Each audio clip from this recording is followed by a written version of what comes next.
Meus irmãos queridos, nós temos pregado essa série dos meios de graça, temos sido abençoados, não numa sequência, fomos interrompidos algumas vezes, e nós estamos na segunda parte dessa série, que é sobre a oração como meio de graça.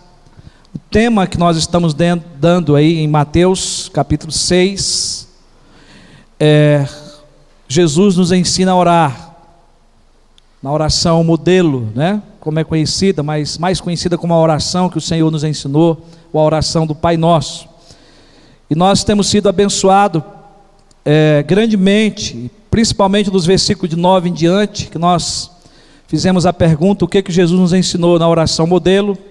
E em primeiro lugar, Jesus nos ensinou a glorificarmos a Deus, nas 3 primeiras petições, que é: santificado seja o teu nome, venha o teu reino, faça-se a tua vontade, assim na terra como nos céus. Nós continuamos na segunda parte dessa oração, e agora nós estamos aprendendo que Jesus nos ensinou a suplicar por nossas necessidades, dos versículos 11 a 13, e também são 3 os pedidos que Jesus nos ensina a fazer, a partir dessa oração modelo. E Ele pede para orar pelo pão nosso de cada dia, Já pregamos sobre isso, e depois pede para que na oração também nós possamos pedir: perdoa as nossas dívidas, assim como nós temos perdoado aos nossos devedores. E a parte de hoje, nós vamos ler agora, abra a Bíblia, em Mateus 6, versículo 13. Mateus capítulo 6, o versículo 13.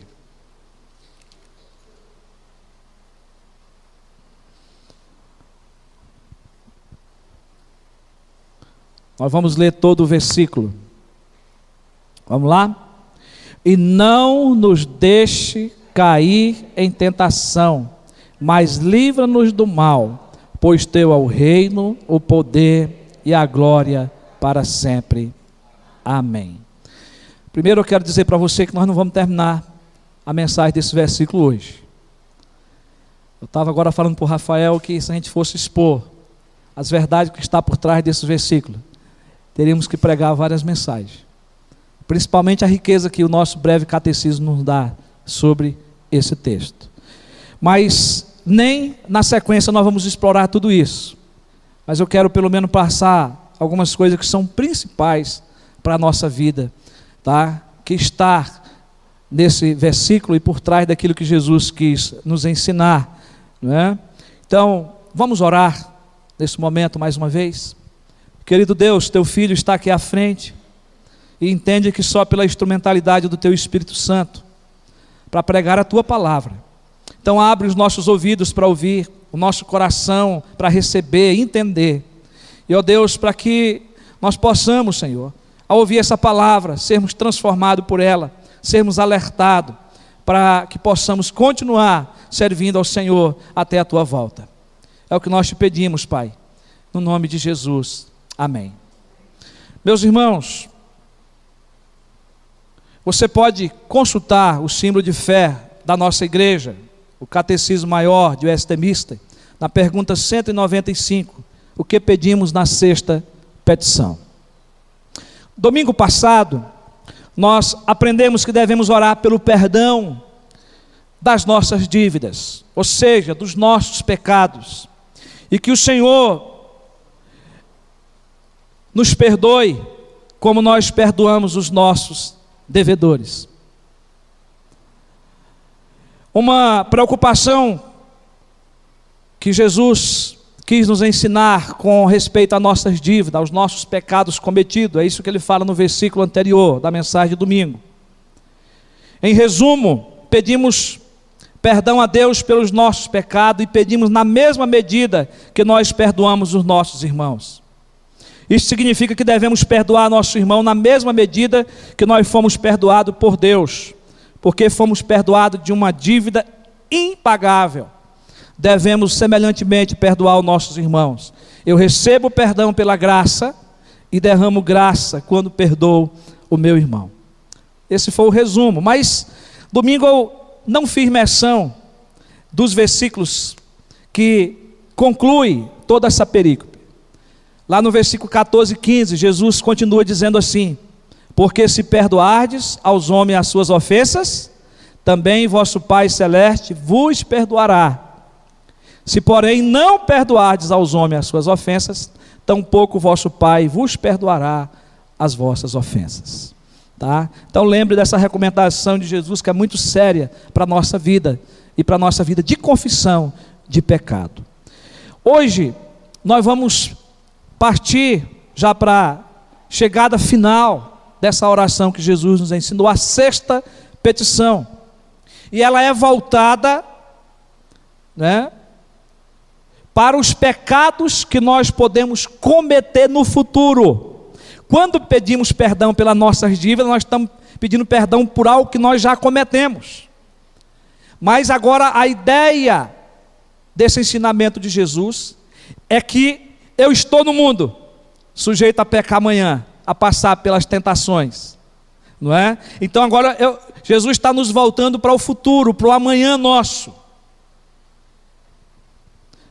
Pecados que são oriundos das tentações que sobrevêm sobre nossa vida.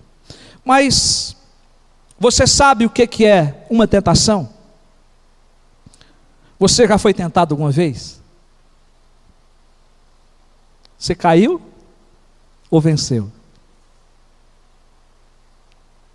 Quem é o tentador? Quem pode nos livrar das tentações? Eu vou tentar responder essas perguntas para vocês, porque Jesus diz aí: e não nos deixe cair em tentação, mas livra-nos do mal. Então Jesus, nessa petição, ele nos ensina a pedirmos o socorro de Deus em oração nos momentos de tentações. Esse é o ensino resumido. Jesus nos ensina a pedirmos o socorro de Deus em momentos de tentação. O versículo fala de tentação e do mal. O pedido para livrar da tentação e do mal neste versículo quer dizer a mesma coisa. É como se fosse um paralelismo, como é nos Salmos. Está sendo repetido a mesma palavra, dizendo a mesma coisa. A tradução em português desse versículo, ela não é a melhor em nenhuma das Bíblias nossas. Não que esteja errada, mas não é a melhor. Como que a gente sabe disso? Pelo texto grego. Pelo estudo aí mais aprofundado do grego, não é? Então, no grego, a palavra traduzida por mal é de gênero neutro. Nesse versículo estudado, a palavra está no gênero masculino. E o que é que isso quer nos ensinar? Que Jesus se refere ao mal no sentido, não no sentido geral, mas Jesus está nos ensinando a pedir ao Pai que nos livre do maligno, de Satanás, do diabo, das tentações que provêm dele. Tá? Embora que quando nós lemos aqui na nossa tradução, nós vemos de um modo geral. Não está errado também. Mas o que Jesus quer enfatizar aqui é que nós temos um inimigo que nos tenta. O desejo de Satanás é sempre destruir as obras de Cristo, desde o princípio da criação.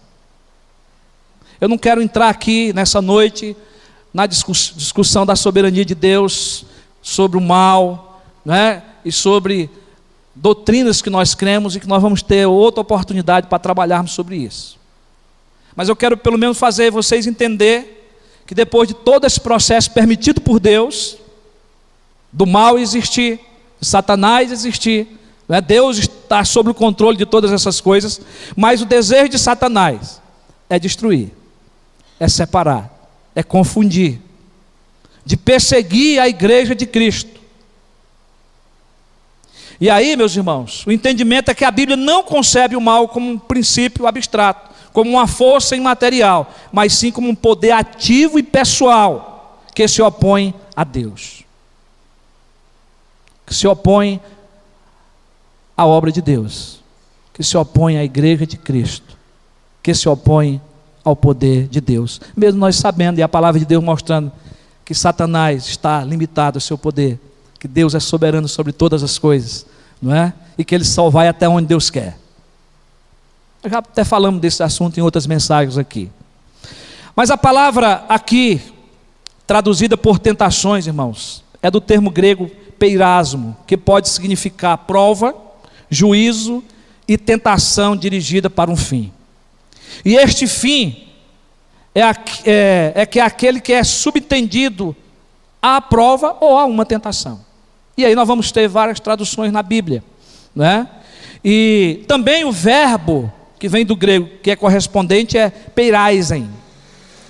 E às vezes é traduzido por tentar, que tem o mesmo significado, né?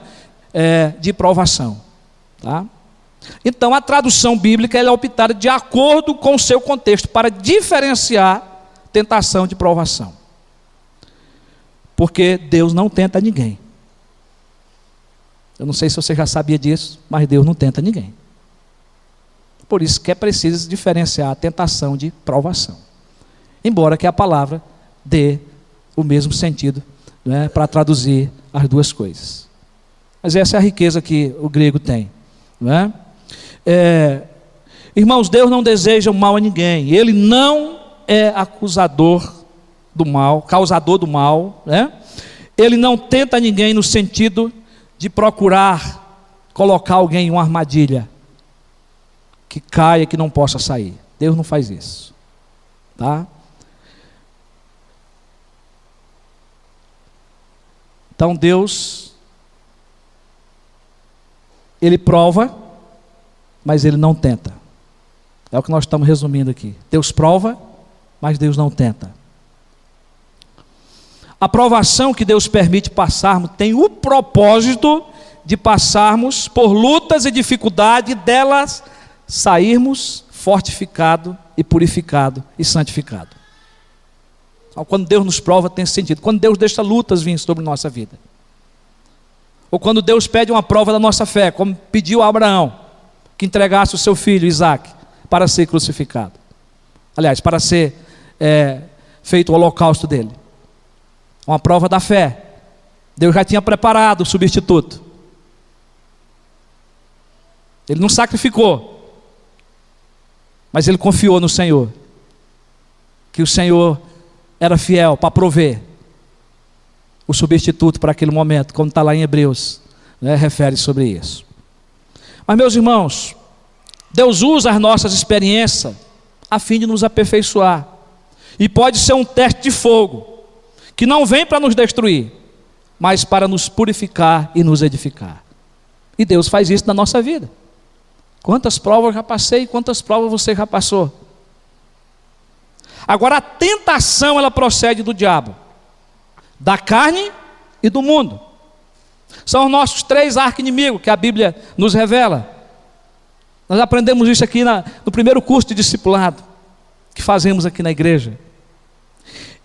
Estes são nossos três maiores inimigos.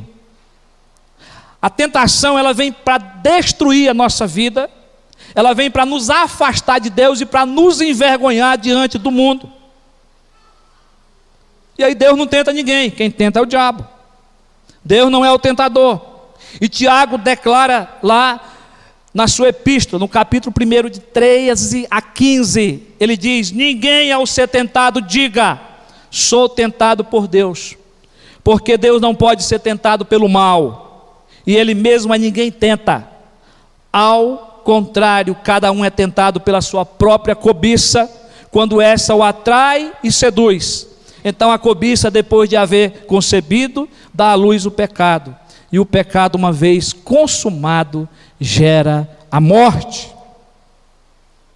Então Deus não tenta, mas nós somos tentados pela carne, pelo mundo, né? E também pelo diabo. Agora, o que é tentação? O que é tentação? Alguém definiu da seguinte forma: tentação é o esforço para persuadir, seduzir e induzir alguém a fazer especialmente algo sensualmente agradável e imoral. É aquela voz dentro da gente que diz: vai em frente, nada vai acontecer, ninguém vai ficar sabendo mesmo. Pode fazer, é bom, é agradável aos olhos. é testar alguém maliciosamente, pôr à prova os nossos sentimentos ou julgarmos com astúcia os outros. É tentar ou testar a fé de alguém para derrubá-la, para denegrir as suas virtudes, o seu caráter, para incitá-lo ao pecado, a cair dos propósitos de Deus. Strong diz que a atração para fazer o mal por esperança de obter prazer ou lucro é tentação.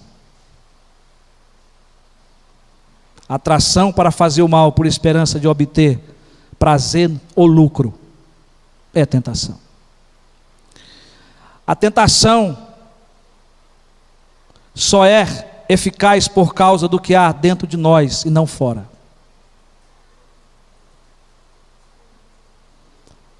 A nossa vida foi contaminada pelo pecado. O pecado reside dentro de nós. O inimigo nos tenta primeiro com coisas aparentemente insignificantes, coisinhas bobas. A mente, quando recebe essas tentações, quando é visualizada ou falada, ela se torna a arena aonde podemos vencer a tentação ou cedermos a ela e perdermos a batalha.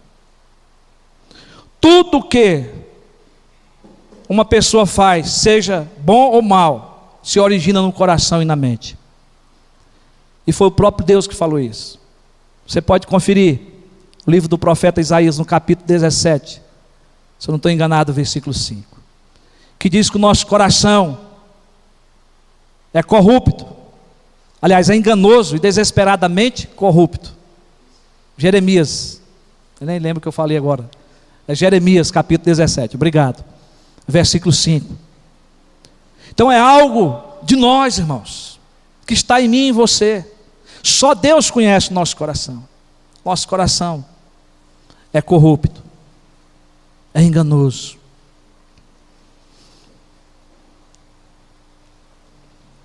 A tentação é mais perigosa quando você acha que não cairá, que você é forte. Ela é mais perigosa. E todos nós temos pontos vulneráveis para cair em tentação. Então nós precisamos ter muito cuidado. E eu quero aqui citar alguns exemplos bíblicos. Não dá tempo para a gente ler texto aqui, mas você pode depois pesquisar. Se eu não souber onde está, me pergunte depois. Abraão teve dificuldade de trabalhar com a verdade. Abraão mentiu. Abraão é o pai da fé. Era uma dificuldade de Abraão. Ele foi provado nisso. Ele sofreu consequências por causa disso. Pedro caiu em tentação por causa do seu temperamento muito forte. Ele se achava melhor, ao ponto de querer que Jesus lhe obedecesse. Ele achava que só ele estava certo, no meio dos 12 apóstolos. Ao ponto até de se oferecer para morrer no lugar de Cristo.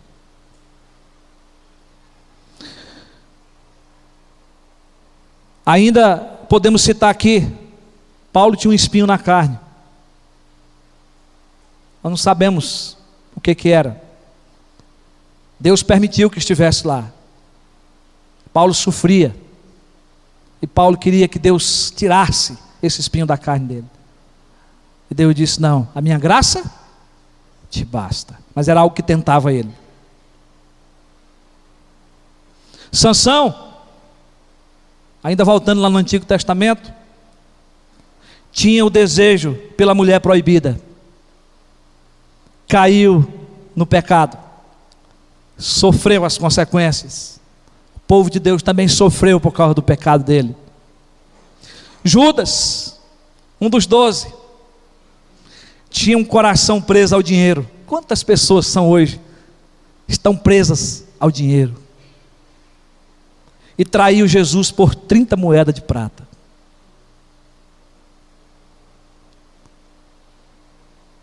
Irmão, nós somos inclinados. Nossa língua muitas vezes nos coloca em situações difíceis. Somos dominados pelo pecado. Pecamos no falar. somos tentados pela pornografia, pelo adultério, pelo sexo fora do casamento, ou antes do casamento. Somos tentados até pela gula. Comemos mais do que devemos, do que suportamos. Pela ira. Muitas vezes nós somos descontrolados pela ira. Agimos sem pensar, sofremos as consequências, pagamos preço muito alto. Como nós somos tentados nessas áreas.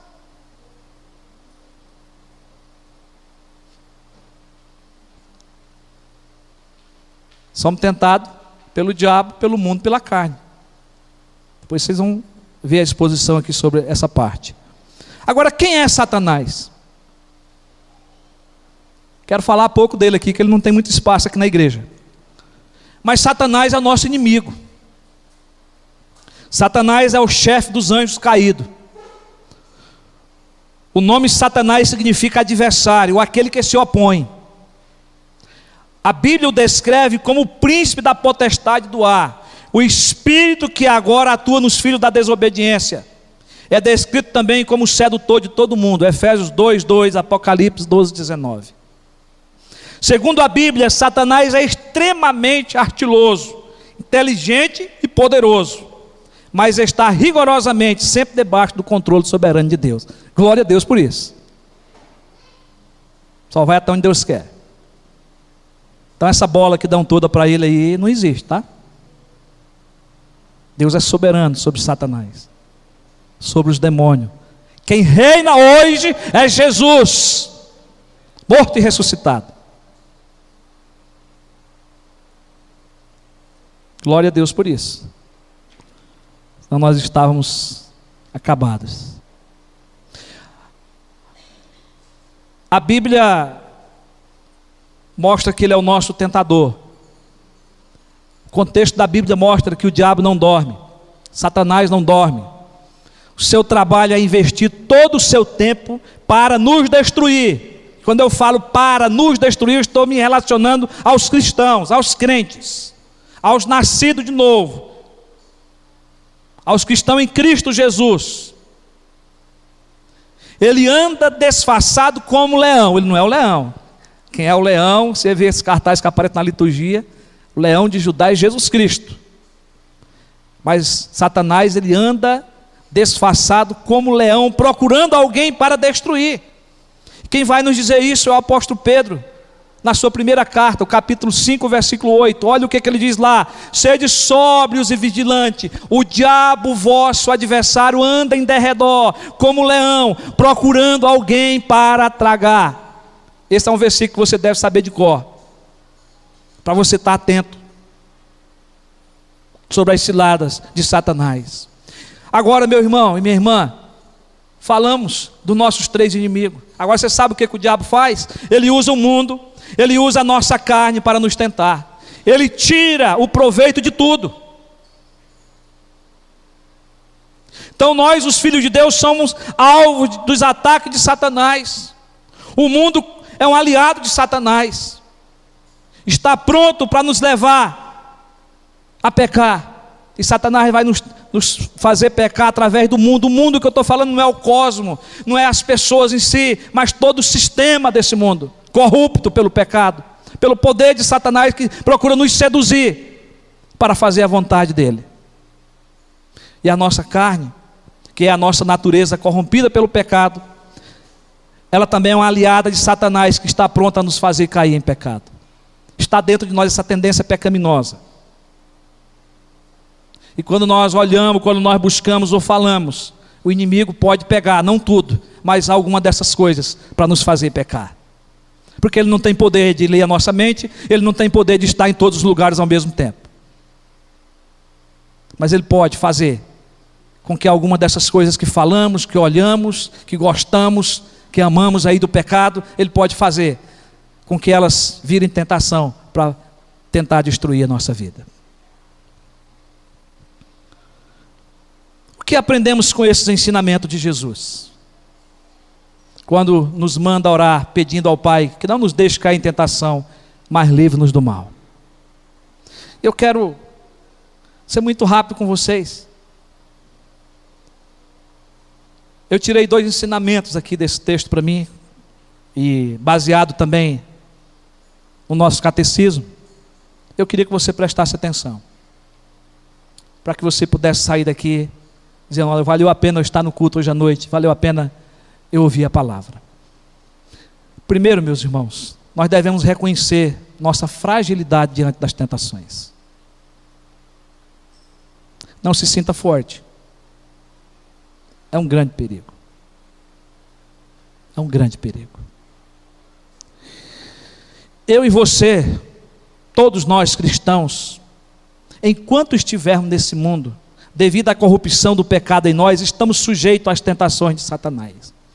Ele tem o poder de nos tentar, usando o mundo e a nossa carne, como nós já falamos agora há pouco, para nos destruir no pecado. Nós estamos expostos a essas tentações todos os dias, de maneira inconsequente. E é por isso que Jesus, não só aqui, mas no contexto do Evangelho de Mateus, e os demais evangelhos também vão falar disso, né? Mateus está registrado no capítulo 26, versículo 41, quando Jesus está com seus discípulos e diz assim: vigiai e orai, para quê? Quem lembra? Para que não entreis em tentação, para nem entrar em tentação. Imagina cair, para que não entreis, para que Ele nos livre de entrar nelas, de sermos tentados. Esse é o pedido. E aí Jesus vai dizer, nesse mesmo versículo: o espírito, na verdade, está pronto, mas a carne é fraca.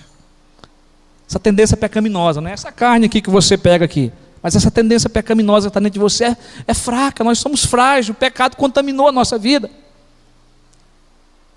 Então nós precisamos vigiar e orar, para não cair em tentação. Então nós somos frágeis. Então nós precisamos da ajuda de Deus Pai, da ajuda de Jesus Cristo.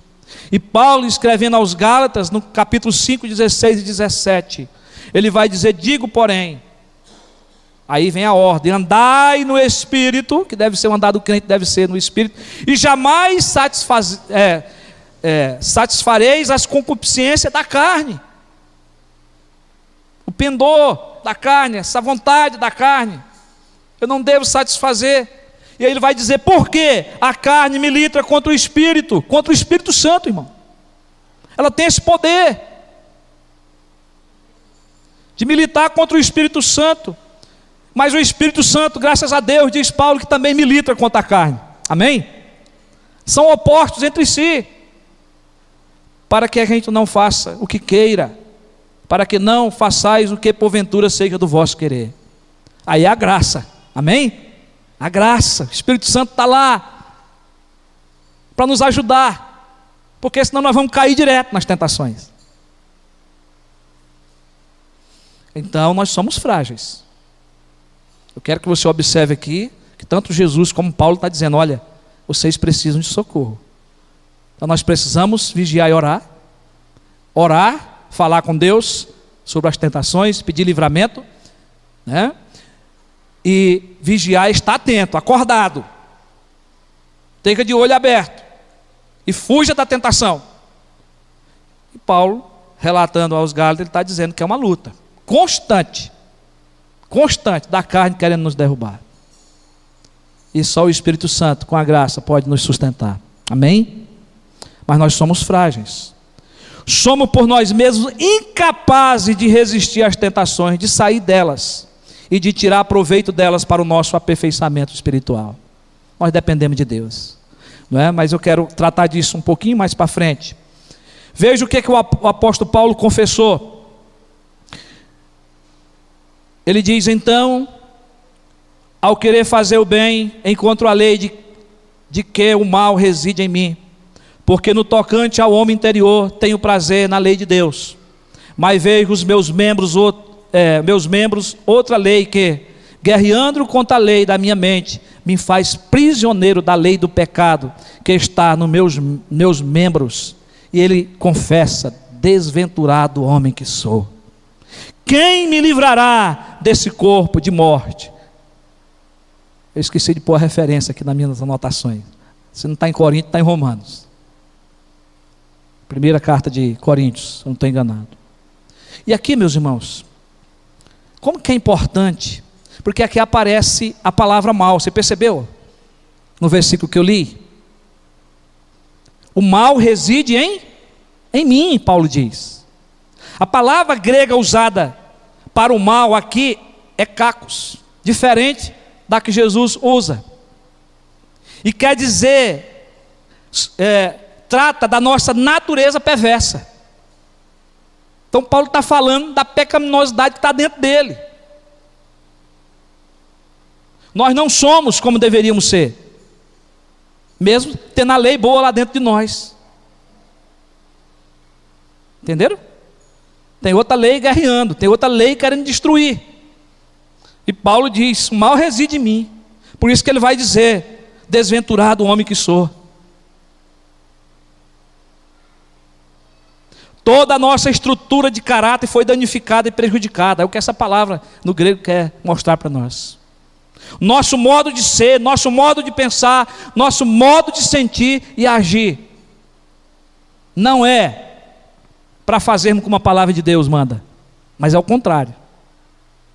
Se hoje nós conseguimos fazer, pela graça, amém? Só é possível pela graça, porque o Espírito Santo habita em nós, porque nós conhecemos a palavra de Deus. Mas por nós mesmos, nós não temos condição.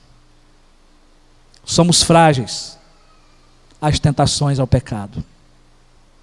Nós escolhemos pecar, meus irmãos. Por isso, é justo da parte de Deus nos deixar passar por tentações.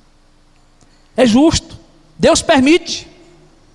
Se Deus não permitisse a tentação, ela não existiria.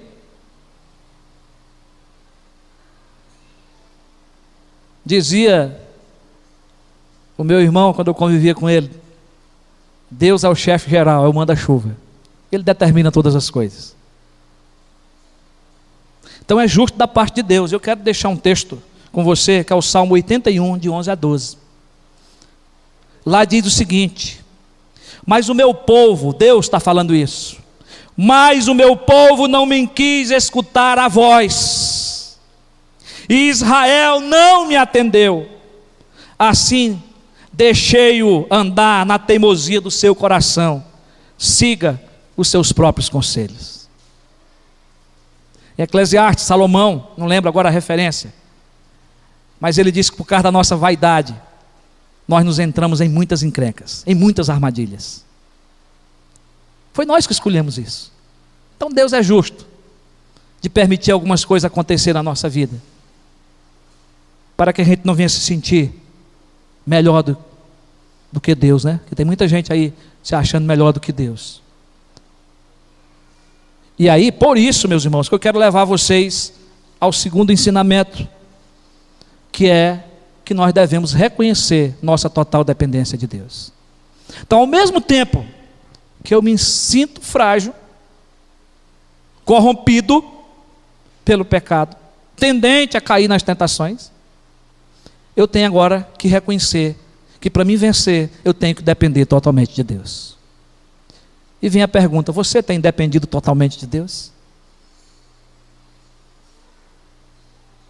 Nem eu e nem você temos capacidade por nós mesmos de vencermos qualquer tentação, nem o mal na esfera geral, nem o mal no sentido de Satanás, seu tentador. Nós não temos capacidade. Por isso nós dependemos totalmente de Deus. Então eu e você devemos pedir a Deus que domine o nosso mundo, subjugue a carne e refreie Satanás e disponha em ordem todas as coisas para que sejamos guardados da tentação. A interpretação do catecismo maior que dá isso aqui. Então nós devemos ter isso em mente, que é Deus que tem que dominar todas as coisas, subjugar a nossa carne, refrear Satanás, né? E que Ele dispõe em ordem todas as coisas para que nós sejamos guardados da tentação. E aí, meus irmãos, foi o próprio Senhor Jesus na oração sacerdotal que antes dele voltar para os céus, Ele intercedeu por mim e por você, Ele intercedeu pela igreja, e Ele orou ao Pai e disse: não peço que eu os tire do mundo. Os discípulos: não os peço que os tire do mundo, e sim que os guarde do mal. Eles não são do mundo, como eu também não sou. Depois ele diz: santifica-os na verdade, a tua palavra é a verdade. Então Jesus intercede para que o Pai guardasse a mim e você. Isso quer dizer agora que nós somos guardados do Pai. Nós somos guardados por Deus, porque Jesus orou. Mas Jesus, além de orar, Ele quer que eu e você também ore. Que eu e você também faça essa oração. Para que Deus o Pai nos guarde das tentações, nos guarde de todo mal. E se é a oração modelo, nós temos que fazer isso em todas as nossas orações. É isso que Jesus quer nos ensinar. Sempre que nós estiver orando, lembrar de pedir que o Pai nos livre das tentações e do mal. Paulo entendia essa dependência de Deus e disse, e preste muita atenção nesse texto, porque tem gente que lê esse texto errado, decora errado e até prega errado. Então preste atenção. 1 Coríntios capítulo 10, de 12 a 13. Aquele, pois, que pensa estar em pé. Tem gente que decora esse texto e diz assim: aquele que está em pé, veja que não caia. Mas o texto não está dizendo isso. O texto está dizendo: aquele, pois, que pensa na sua mente está em pé, cuidado, você pode cair. Veja que não cai, diz o texto. E aí ele continua, Paulo dizendo: não vos veio tentação que não fosse humana, mas Deus é fiel e não permitirá que sejais tentado além das vossas forças. Pelo contrário, e louvado seja Deus pela graça, porque diz: pelo contrário, juntamente com a tentação vos proverá livramento, de sorte que a possais suportar. Aleluia, glória ao nome do Senhor. Deus provê livramento, meu irmão. Não vem tentação além das suas forças. Agora observa o livramento de Deus. Se você não fizer a causa dele, ele pode permitir você cair, sim, para você aprender e para mim aprender. Mas o livramento está lá. Eu já passei por muitas coisas que Deus me livrou, Deus mostrou claramente. Eu conto uma ilustração aqui em discipulado, que eu ouvi do reverendo Jeremias. Irmão, o tempo já acabou. Como corre rápido, né? Ele disse que um jovem lá da igreja dele, muito novo, ganhou muito dinheiro. O menino com menos de 20 anos estava andando de Ferrari lá na cidade de Belo Horizonte. E um menino muito cheio da graça, um menino muito temente a Deus, muito envolvido com a igreja. E ele estava um dia lá, e esse menino chegou dando glória a Deus lá, e entrou para o gabinete dele e disse: pastor, Deus me deu um grande livramento agora. Isso o que, meu filho? O pastor estava parado no farol e apareceu uma mulher muito linda, desenhada, era um violão, muito bonita. E eu olhei para aquela mulher, meus olhos encheram, e eu já fui lá, levando a mão, abri a porta da Ferrari para ela entrar. E naquele momento, um irmãozinho ia passando de bicicleta do outro lado da Assembleia de Deus que eu conheço, simples, gritou: paz do Senhor, irmão. E ele fechou a porta da Ferrari e saiu dali glorificando a Deus, e foi contar o livramento que Deus tinha dado para o pastor dele. Meus irmãos, a graça de Deus é grande, mas você precisa orar para que o Senhor nos livre, para que o Senhor não nos deixe cair em tentação, para que o Senhor nos livre de todo mal. Me dê mais um minuto, só para me concluir isso aqui. Os meios de graça, que são a palavra, o sacramento e a oração, e é sobre isso que nós estamos falando aqui, são os instrumentos designados por Deus para a conversão, para a santificação de pecadores, para nos fortificar também, não é? A palavra, a leitura, a oração, os sacramentos, batismo e santa ceia. Deus deixou também com o propósito de nos fortificar. Por isso que nós não podemos deixar de ler a palavra, nós não podemos deixar de orar, nós não podemos deixar de vir participar da ceia. E você que não é batizado ainda, tem que passar por esse processo. É bíblico, e nós vamos falar ainda desses assuntos para frente. mas que o Senhor nos ajude, que o Espírito Santo nos ajude em nossas orações, pedir que o Senhor não nos deixe cair em tentação e que o Senhor nos livre do mal. Que o Senhor nos abençoe.